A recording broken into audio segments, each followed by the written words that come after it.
আচ্ছা আচ্ছা মাঝলি করে গগলি ছড়াই দে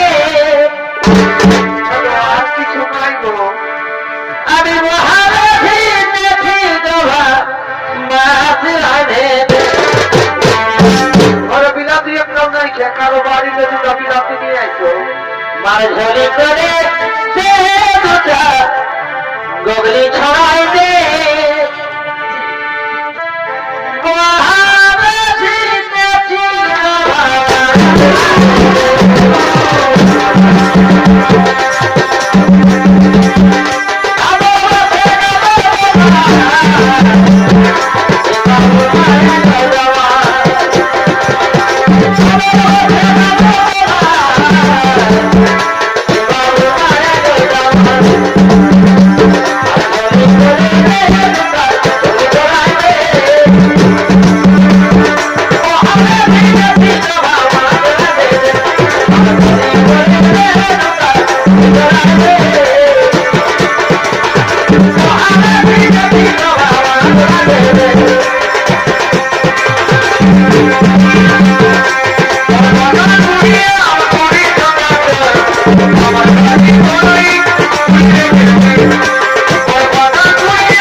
শুনেছি আপনি আমার মেয়েকে বিবাহ করার প্রতিশ্রুতি দিয়েছেন শুনে আমার খুব অমত হয়েছে যে আমার মেয়ে হলো পাটনা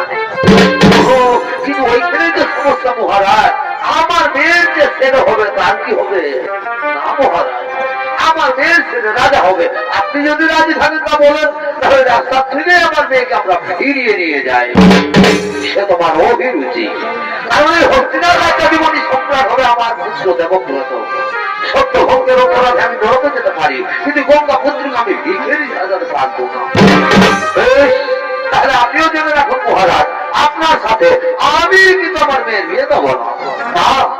না দাসরাজ না পিতা আপনার বাচ্চাদের চাইতে কি ছাড় কি রাজত্ব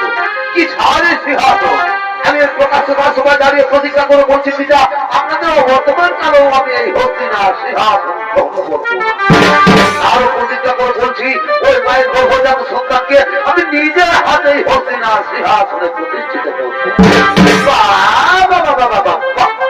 তুমি রাজ্যের ভাগ নেবে না সোনা ছেলের মতো কাজ করেছো তোমার যে ছেলে দাসরাজ আমার তো এখনো বিয়ে হয়নি দাসরাজ বিয়ে হয়নি কার হবে আর বিয়ে হবেই ছেলে হবে ওই ছেলে যদি আমার নাতিনের সিংহাসন থেকে টেনে ছুঁড়ে ফেলে দেয় তখন কি হবে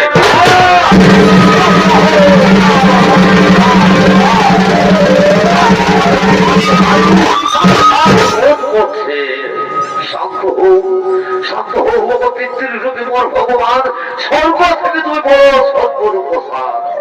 ওই হেরবে কুল দেবতা উদ্ধত হয়ে যায় নাই মোর কানে কথা আমার তুমি জননী না কবি শক্তি দাও দিনে মোর অটল খুবের প্রতিজ্ঞা পূরণে সাক্ষী থাকো দেবতা নিকট সাক্ষী থাকো চন্দ্র সূর্য তারা আজ হলো ব্রহ্মচর্য করিলাম স্যার আজ হলো পৃথিবীতে ভাতটাকে হনা হবে আমার আজ হলো পৃথিবীর সমস্ত রমণী আমার জননী ধন্য ধন্য হে গঙ্গা পুত্র করিলে ভীষণ প্রতিজ্ঞা এই কে আছিস মা সত্যবতীকে বিয়ের সাজে সাজিয়ে দিয়া কামিয়া